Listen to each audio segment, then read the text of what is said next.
Yeah, just let us know when there's a quorum and Evelyne can get started. Sure. In the next 1 minute out. Sounds good.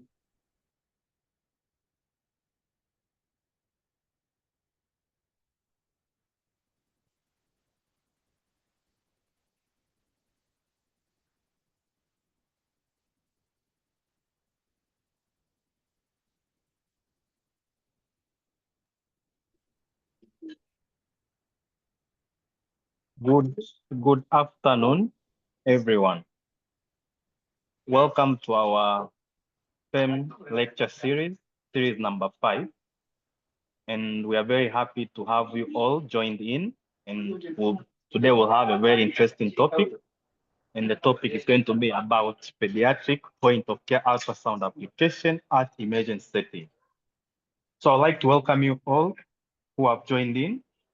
So that we are going to have a very interesting topic and a talk from Dr. Evelyne Mapunda, who is an emergency physician and a lecturer at MOAS, but as well from Tal, who is an assistant professor from Emory, and they're going to take us through today's talk. So I'd like to welcome you once again in this lecture series as we begin. Dr. Evelyne and Dr. Tal, you're warmly welcome to begin the presentation. As of now, we have muted all the participants. If you will have any questions or comments, you can just put them in the chat, and I and Brittany will be following up so that later on at the end of the presentations, we will attend to all the questions and comments that you have posted. Yes, welcome, Dr. Tal and Dr. Evelyne. Thank you, Dr. Humphrey, for the introduction. Good afternoon to my colleagues from Tanzania, and good morning to those in the United States. As I was introduced, I'm Dr. Evelyne, an emergency medicine specialist from MOAS.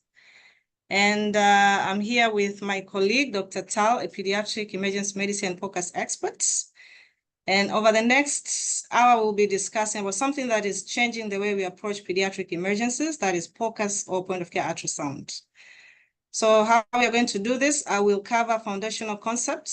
So I'll do case introductions and data, while Tai will dive into imaging techniques and video examples to bring these concepts to life. So let's get started.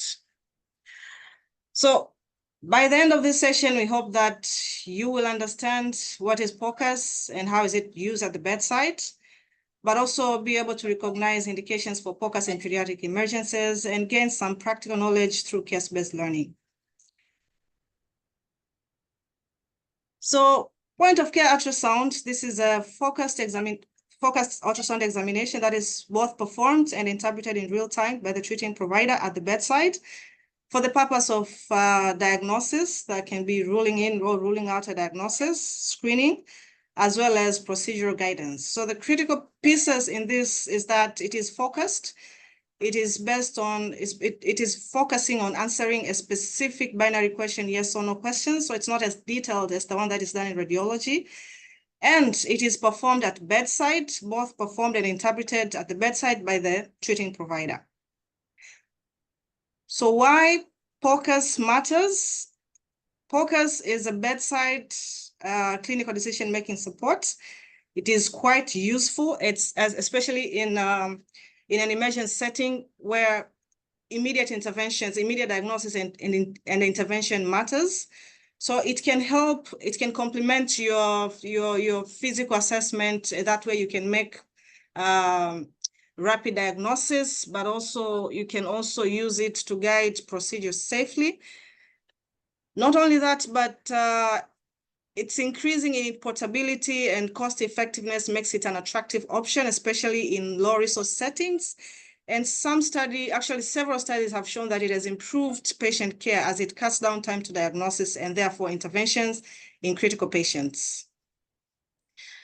So there are a number of indications where you want to do point of care ultrasound in pediatric emergencies. So let's go through them one by one.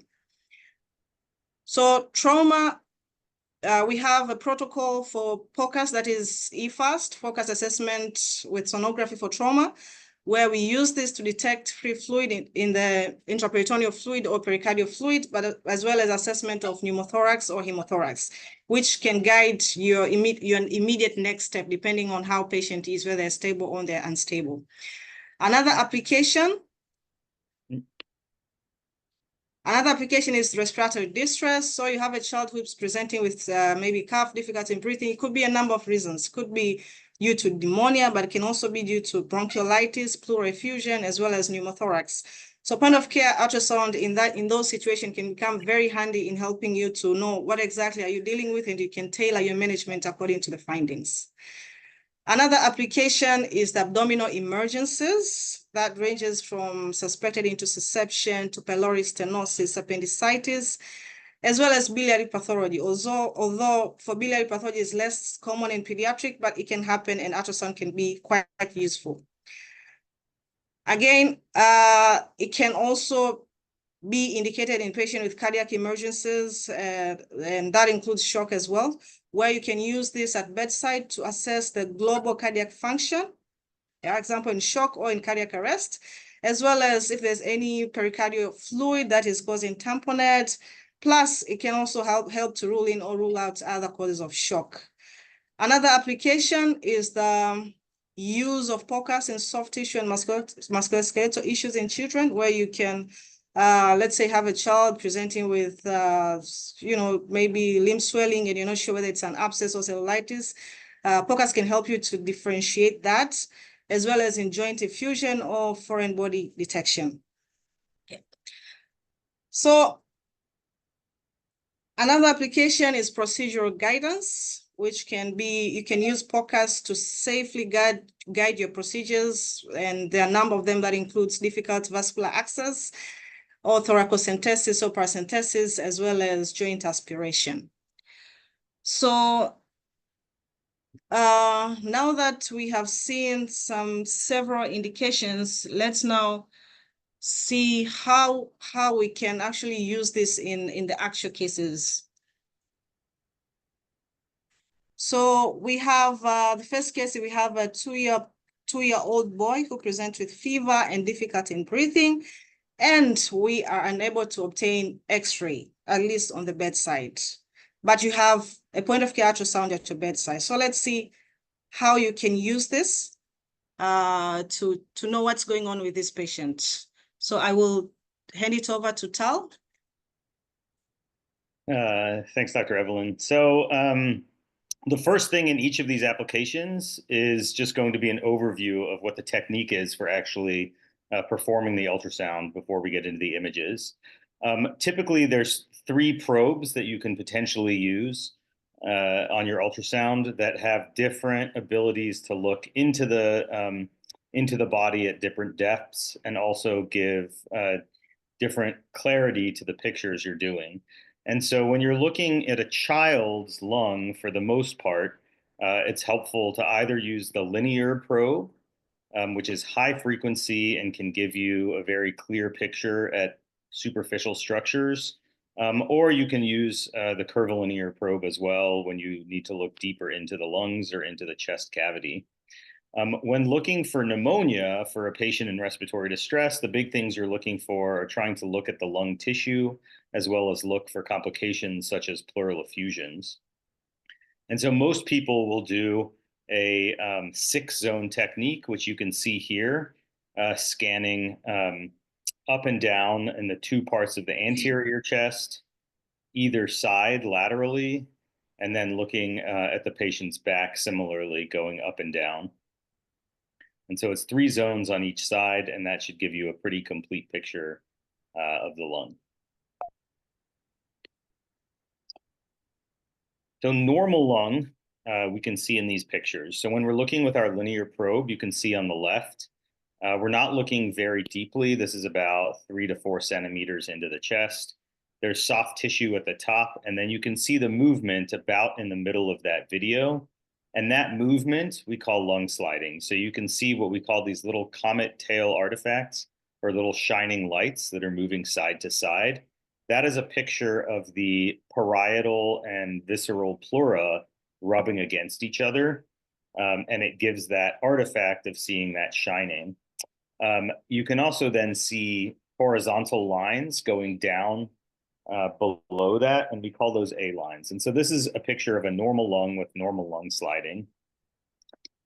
On the right side of the screen, what you can see is we're looking a little closer down in the abdomen with the curvilinear probe. And what we're seeing here is that we're seeing the liver and the kidney, and below that, where it says spine, there's a white bumpy structure, and that's actually looking at the bony spine. And because ultrasound doesn't travel well through air, it's hard to actually see the structure of a normal lung. And you shouldn't be able to see very much through the normal lung.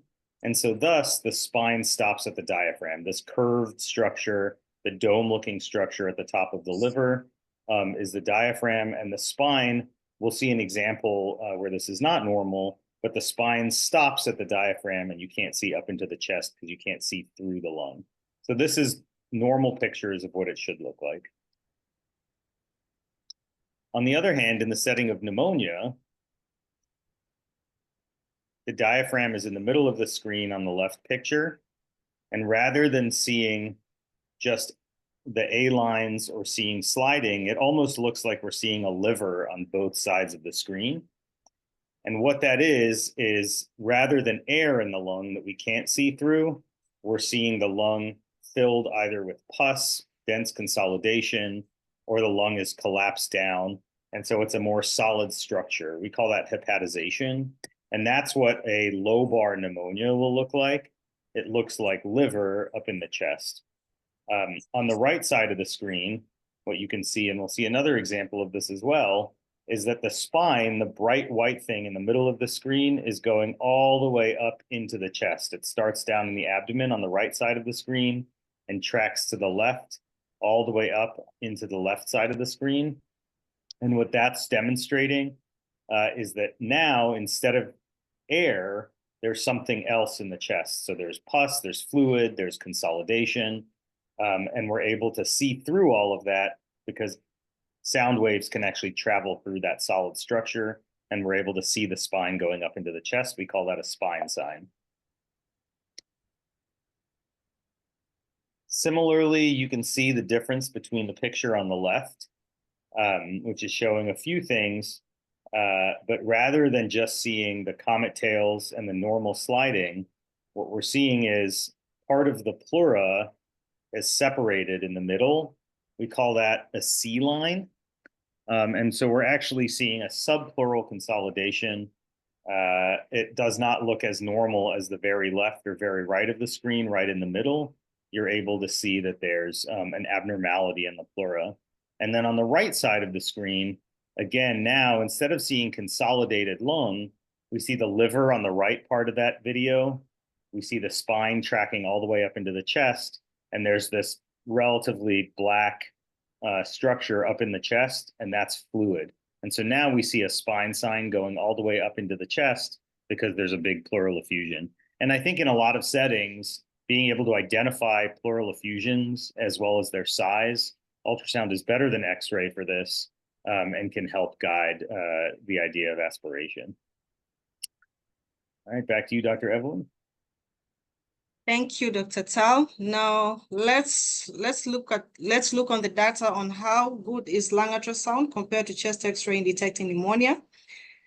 And so this is one of the papers that talks on that. It was a meta-analysis, comprises of several studies, actually 12 studies with over 1,500 children. And it was done in an inpatient as well as in emergency department. So the primary objective was to evaluate the accuracy of lung ultrasound compared to chest X-ray for the diagnosis of pediatric community-acquired pneumonia. And the findings was that lung ultrasound had significantly better sensitivity. That was 95.5% versus 86.8% with chest X-ray. And it had similar sensitivity when it comes to diagnosis of community-acquired pneumonia. So according to this paper, actually X-ray outperforms. Lung ultrasound actually outperforms X-ray in the diagnosis of pneumonia. and with an additional advantage of no radiation exposure, and also it may be it's increasingly available even in our low resource setting. All right, so let's take a look at another critical case, and this one is a 4-year-old in shock. Okay. So how can ultrasound help us? So the clinical challenge here is figuring out, is it hypovolemic? Is it distributive? Is it obstructive or cardiogenic shock, especially when the cause is not very obvious, okay? So we do have, with ultrasound, we have what we call the RUSH exam, which stands for Rapid Ultrasound in Shock and Hypotension, okay? So this is what we do when you have a patient who presents with hypotension or shock, and you're not sure what is it, or the type of shock that the patient is having.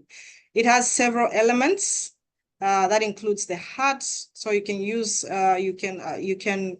you can assess the global function to see if there's any findings suggestive of cardiogenic shock. And also you can also see the signs of right heart strain. Maybe the right ventricle is dilated and you have that septal bowing towards the left side.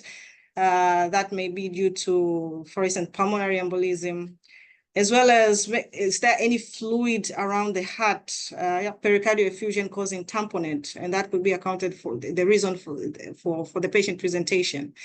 But you can also check on the inferior vena cava to assess the volume status of the patient. It can be plethoric or it can be flat.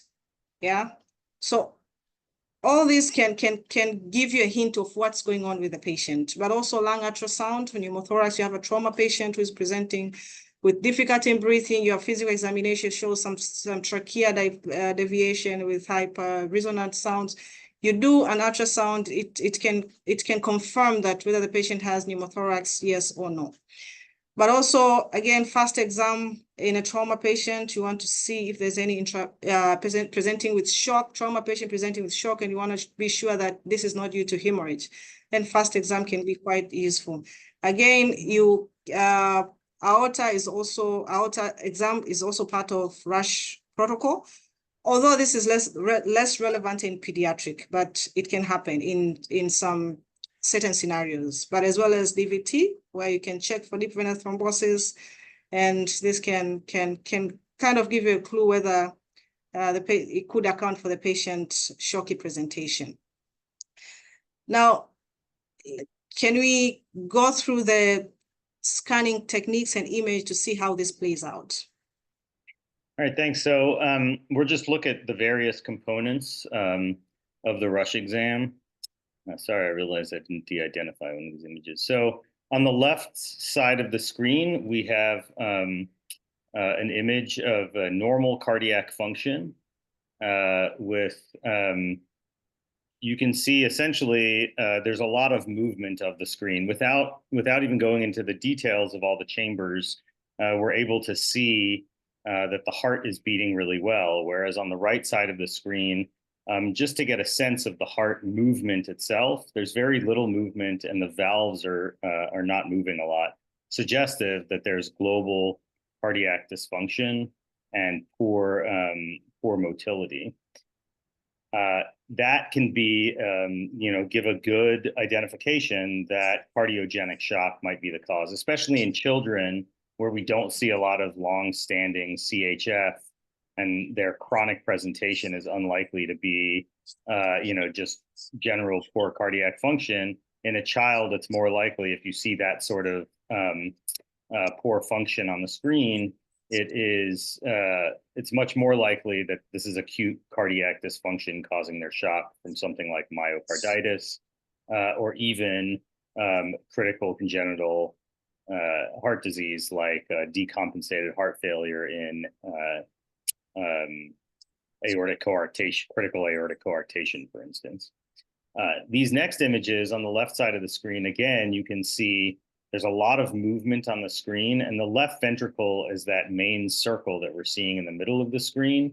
You can see that that left ventricle is very circular, and it's going in and out, squeezing nicely.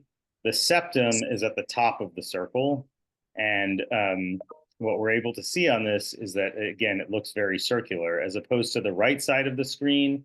The left ventricle, the bottom ventricle, looks much more D-shaped.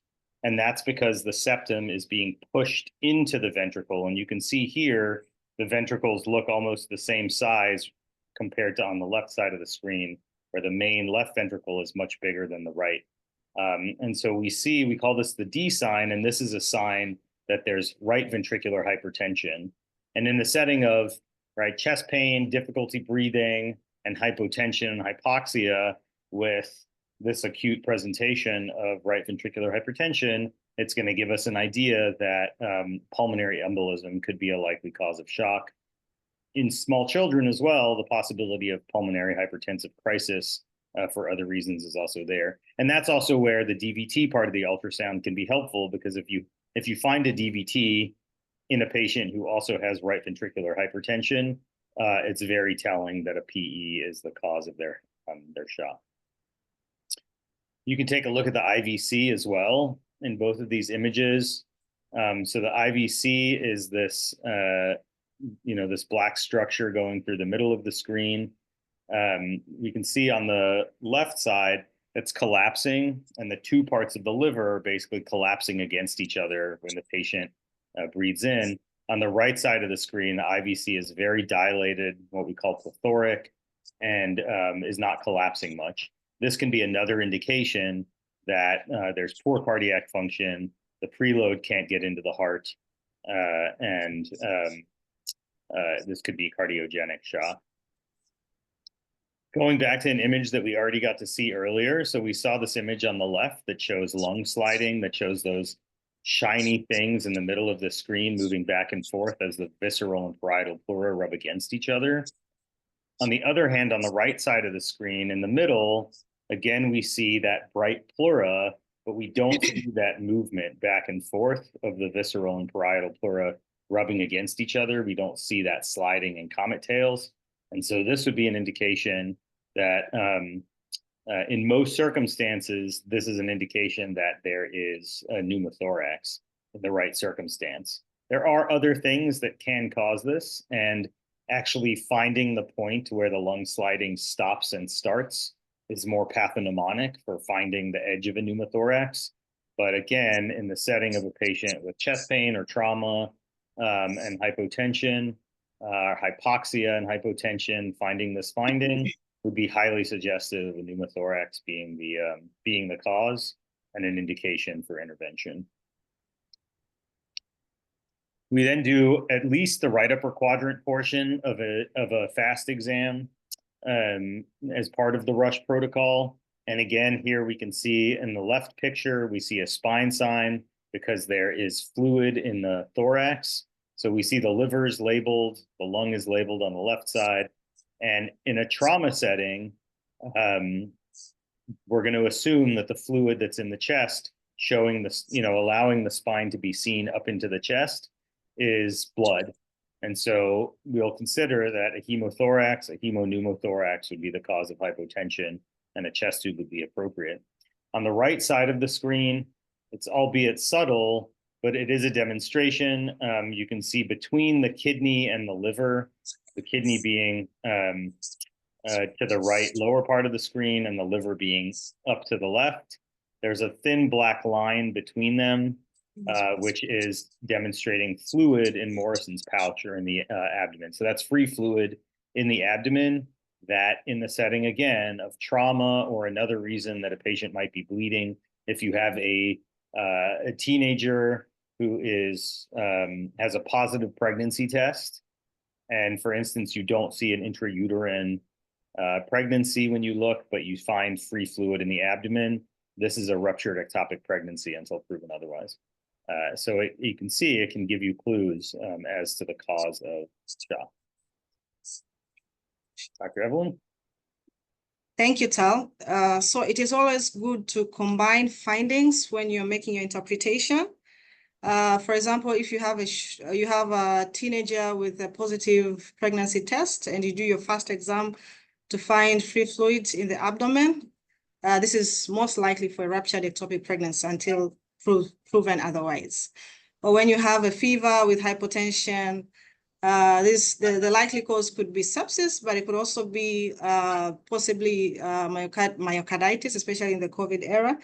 Or you have a shocky patient, and then you do your rush protocol on the heart. You find that the heart there's good function. It's hyperdynamic. Plus, you have the flat IVC. What does this tell you? The patient is volume down and may need fluid. Or you have a poor function heart, dilated IVC. Dilated left ventricle and large IVC. This patient probably need early pressors, and if this patient is given fluids, might actually do worse.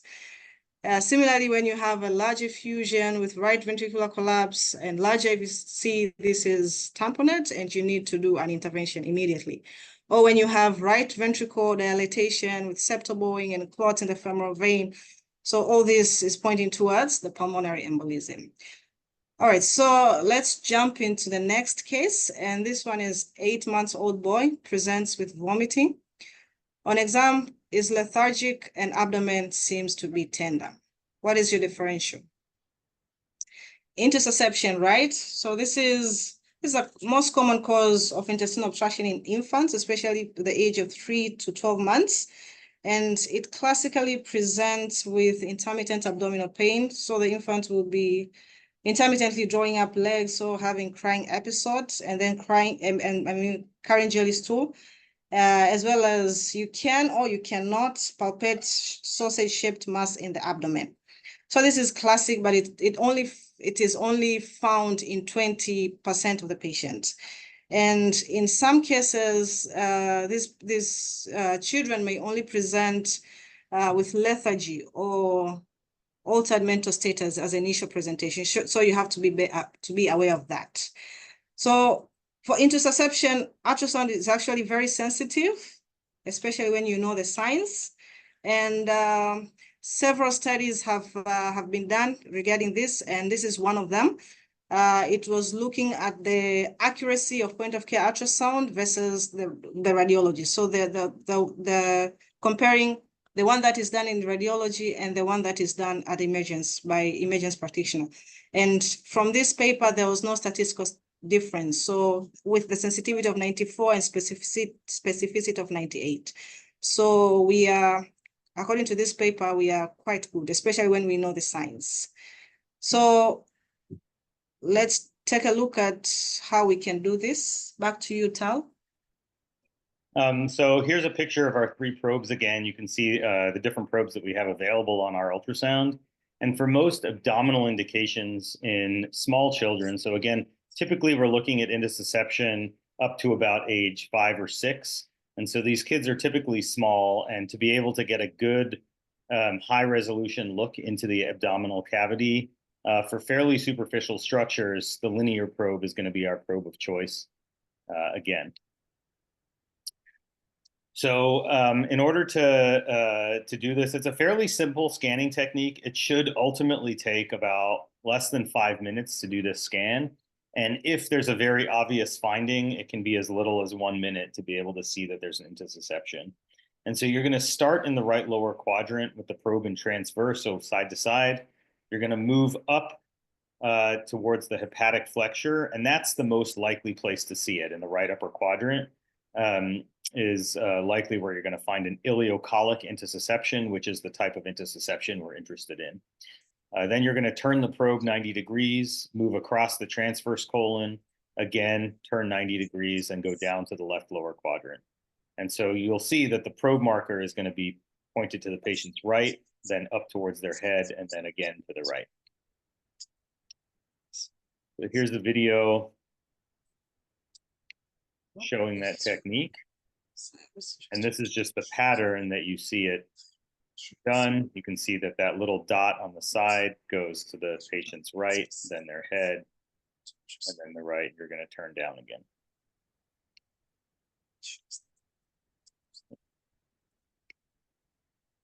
This is a demonstration of while you're sliding the probe a little bit at a time, you're going to push in and try to displace the air So oftentimes when you try to look at the bowel, there's a lot of air in the bowel. And just like you can't see into lung tissue because of air, unless there's an abnormality, the bowel is going to make it difficult to see into the abdomen because there's a lot of air in the bowel.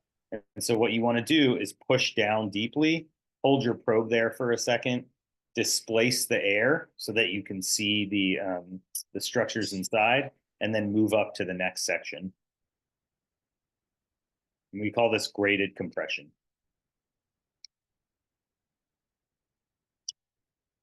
So what we're going to see is normal bowel for the most part.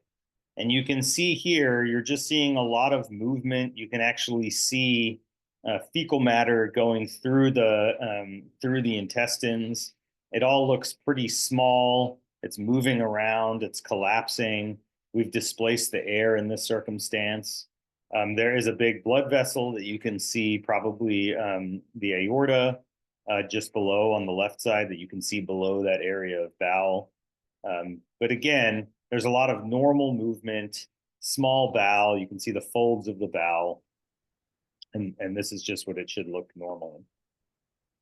On the other hand, when we're looking at intussusception, you're going to see what we call a target sign in cross-section, a pseudo-kidney sign that looks sort of like a kidney in long or oblique.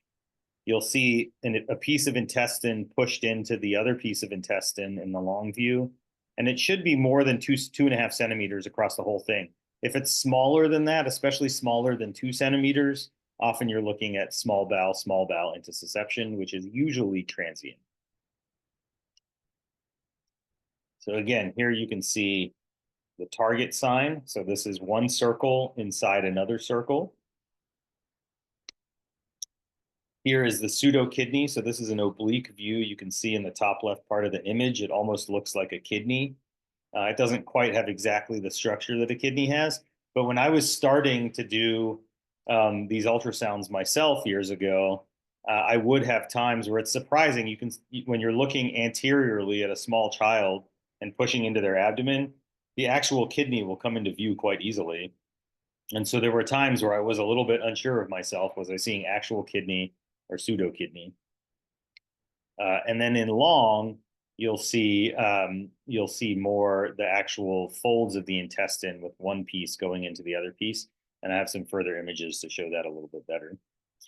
So again, with our target sign, when you measure across, like in the red line, it should be at least 2.5 centimeters. We have what we call the intussusceptum, which is the outer ring, and the intussuscipiens, which is the inner part that is folding into the intussusceptum. And then an air enema is, when we see ultrasound in our circumstance, when we see intussusception in our circumstance, it is typical that we do a reduction by something called air enema. So our patients will go to radiology. We'll make sure that they don't already have a perforation.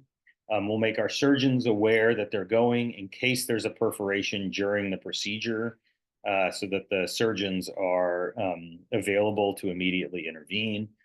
And they take an insufflator, like with your blood pressure cuff, and they pump air while taking continuous x-rays by fluoroscopy until they see the intussusception has reduced. They push the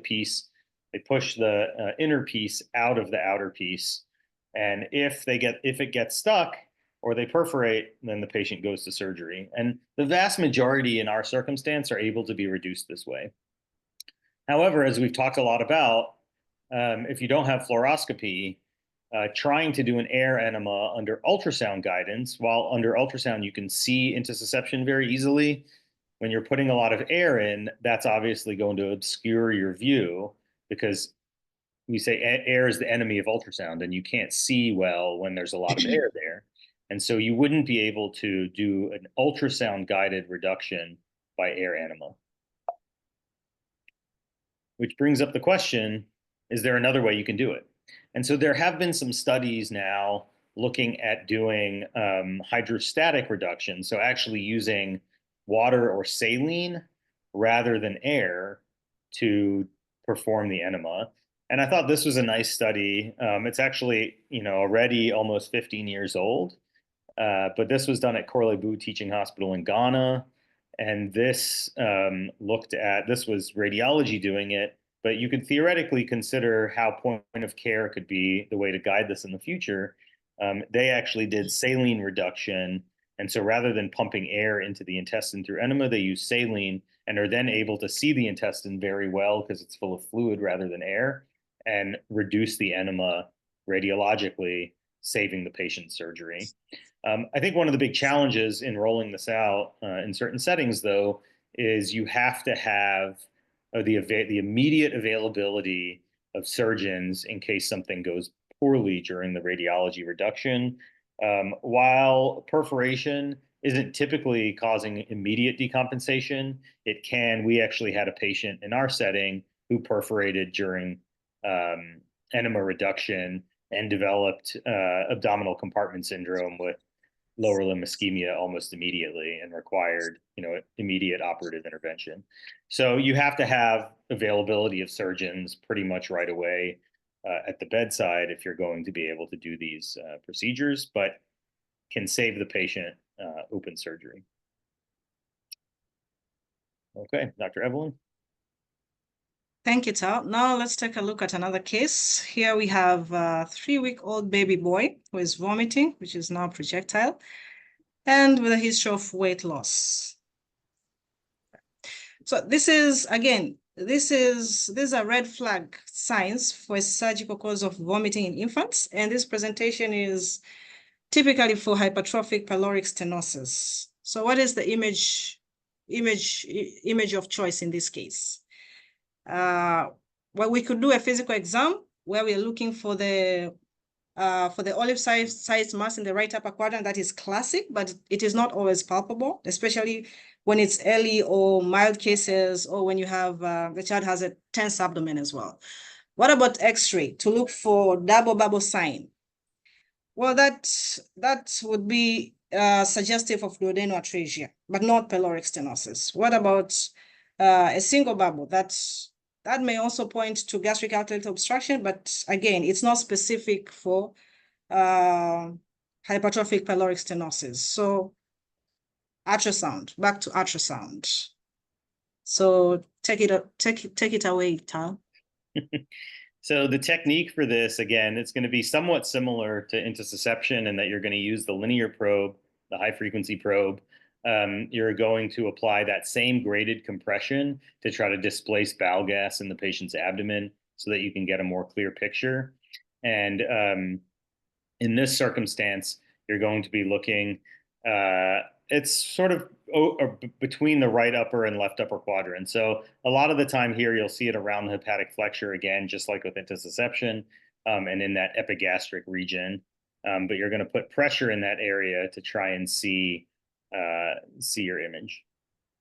And so what we're going to see here in a normal abdomen is we can actually see it's pretty difficult to see the pylorus in a patient who does not have pyloric stenosis. The pylorus is quite small. The liver is taking up most of the left of the screen.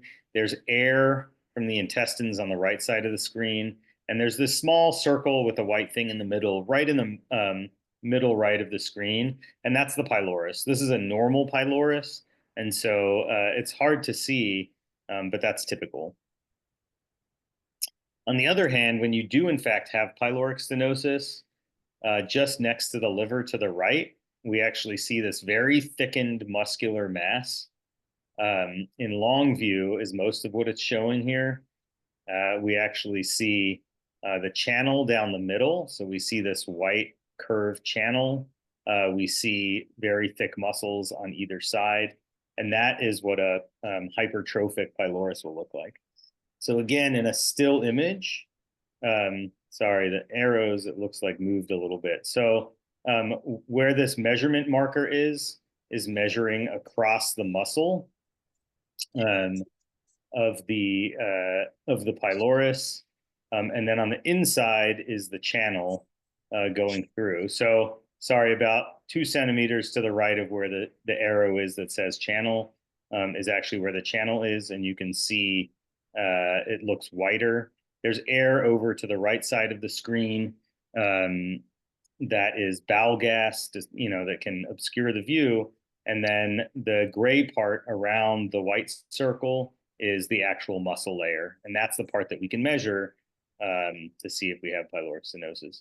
In long view, again, you can see the little hatch marks, the white and yellow plus signs. Those are measuring across the muscle layer. So again, we see the muscle layer. Next to that is the channel.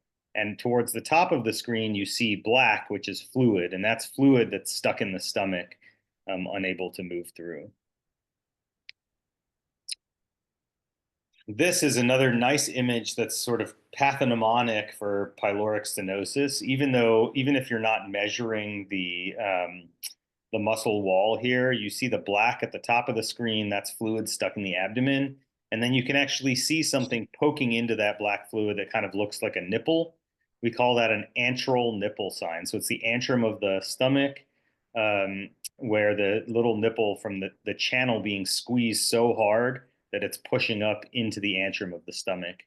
And this is an image we'll often see with significant pyloric stenosis. Dr. Evelyne.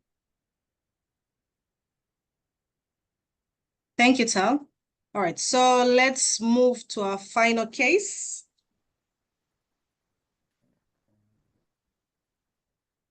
Oh, sorry. Let me go through, these last two slides. My bad. So when we're thinking about pyloric stenosis, what measurements do we use? So we look for a thickness of the muscle layer of at least 3 millimeters. And then 14 millimeters is the length of the channel. People can remember that by, pi 3.14. There is some institutional dependence to this. So our surgeons actually like to see 4 millimeters thick and 17 millimeters long. But what's described typically in the literature is 3 and 14. And then when radiology does these scans, they'll actually look to make sure they don't see any liquid traversing the channel. And that's how they know that it's actually obstructive and not spasming. And so again, here you can see the measurement being done on the right side of the screen, as well as the left side of the screen. So it's the thickness being measured on the left side, and on the right side, measurement A, between those two plus signs, is the muscle thickness is 0.34, and measurement B is the length of the channel, and that's 1.7 centimeters or 17 millimeters. So these are images of pyloric stenosis. And again, you want to make sure you're using that graded compression. It takes a lot of patience. You have a fussy baby. This is usually a few-week-old baby who's very hungry because they've been vomiting and can't absorb any food for the last, days to weeks. You can feed a child while doing this study, and sometimes you can use the liquid in the abdomen to see the liquid in the stomach to see the pylorus better. But if you overfeed them, it'll push the pylorus posteriorly and make it harder to see.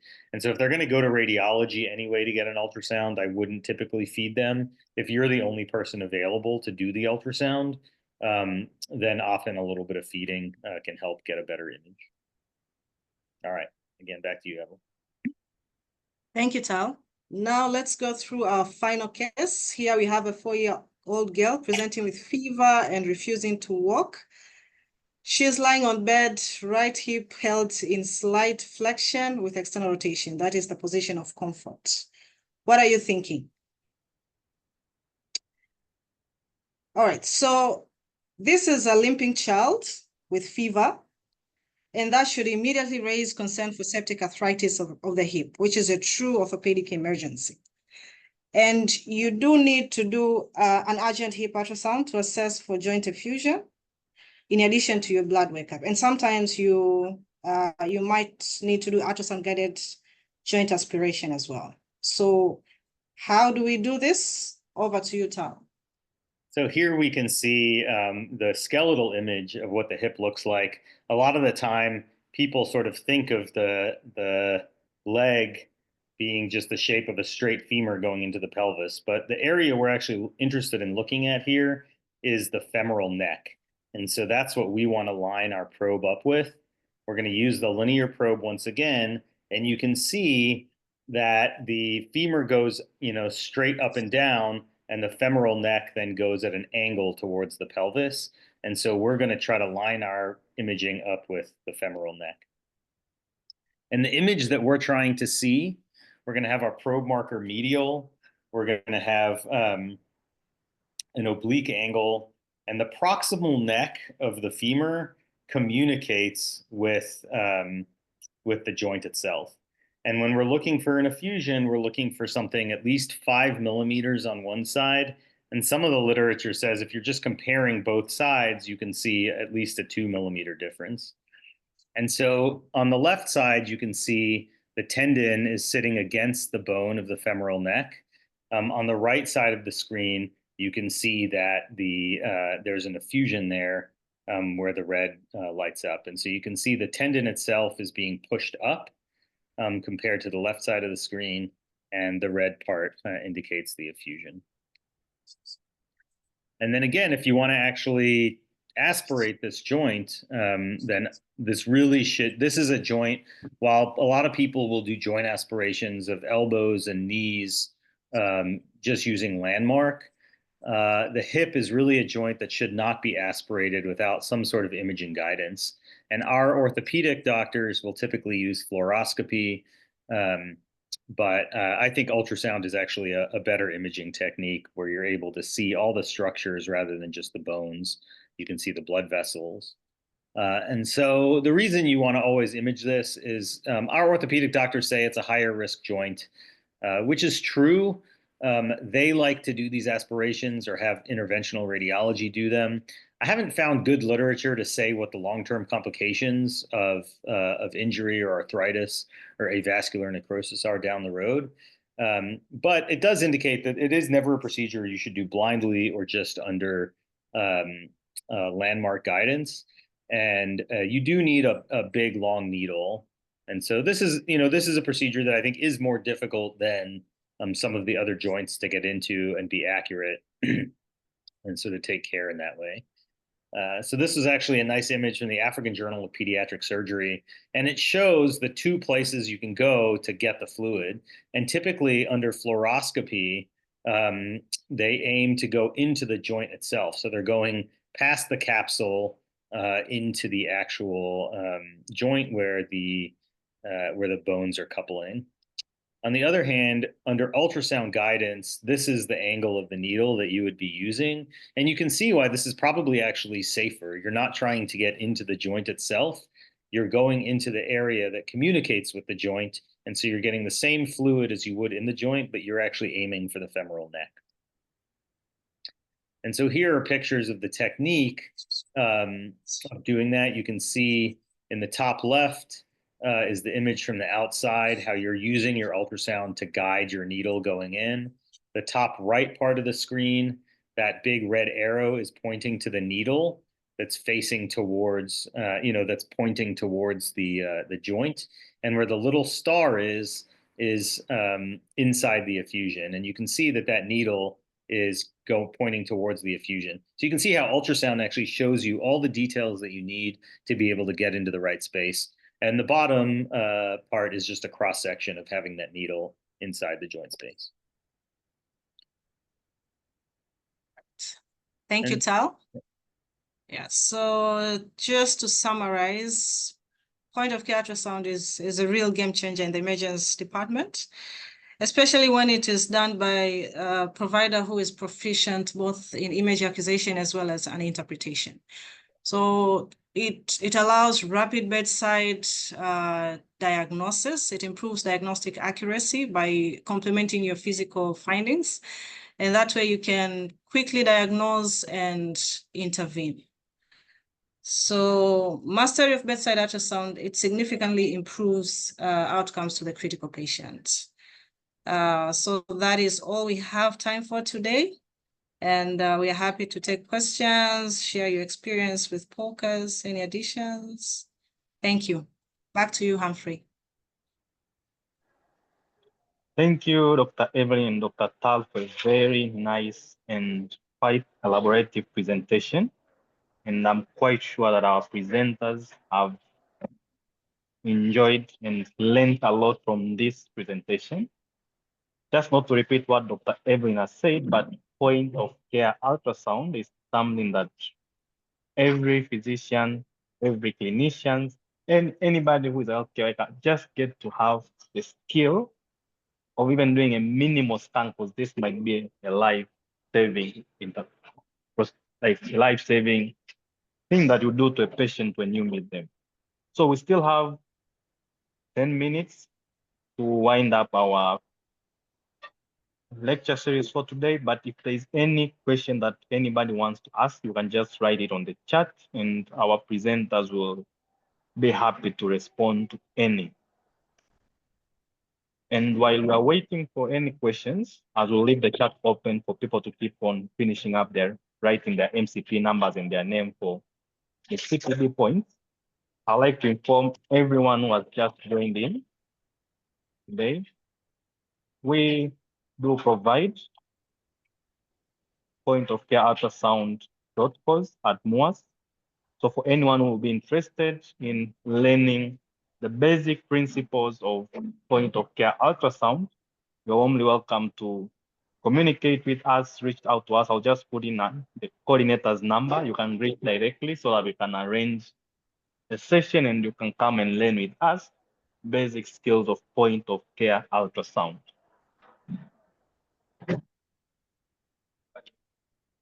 In our next FEM lecture series 6, that is going to be coming in next month, is going to be on June 11, and it's going to be on another interesting topic, that is treating pediatric pain. So for all those that have joined, I welcome you again to join us in the next FEM lecture series that is going to be on June 11th. And it's going to be talking about treating pediatric pain, which is a very interesting topic, and I would love all of you to join in again. So a quick note for all those that have also written their MCT numbers. Up to the moment, if you have noticed, they have already awarded us 6 CPD points for 2 lecture series. I'm following up on the rest, but just note, make sure that you do not have any pending bills with MCT, because they won't award CPD points if you still have a pending bill. I always submit all the names, but then that's always the comment that they return for all those that have not completed their pending bill. But for all those that have joined, completed, I'm sure for now you'll have received your 6 CPD points. And if there's anyone who has not received, they can just text me in my number. And I'll provide my number so that you can directly text me so that I can follow up.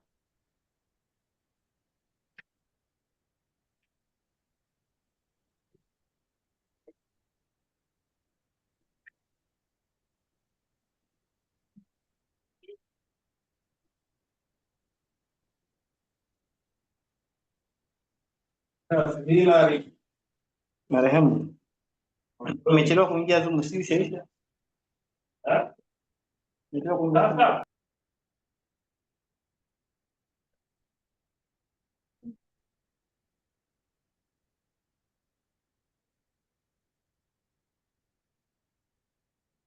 Okay, seems like there are no any pending questions.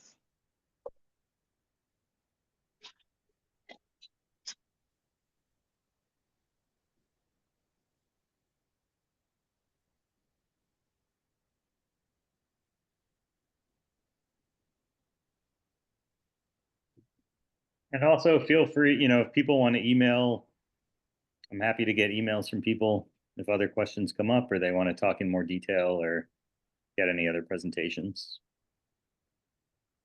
Sure, you can just write it on the chat so that people can get to have the email and actually ask you their question. Oh, yeah.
Okay, seems like nobody has any question, but as Dr. Britt has just said, we're going to leave the chat open for a few minutes to ensure that everyone provides their MCT for the CPD point.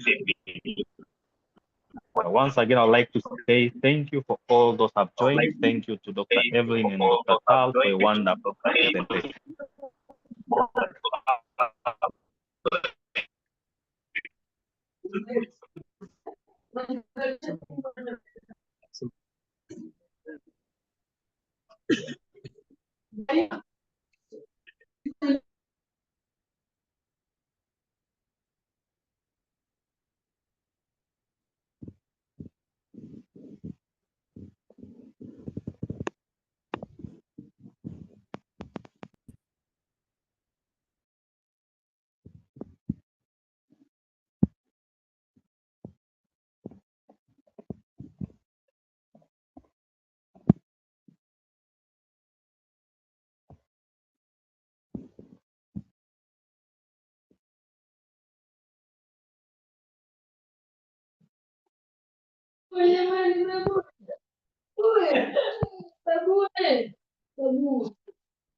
Babule.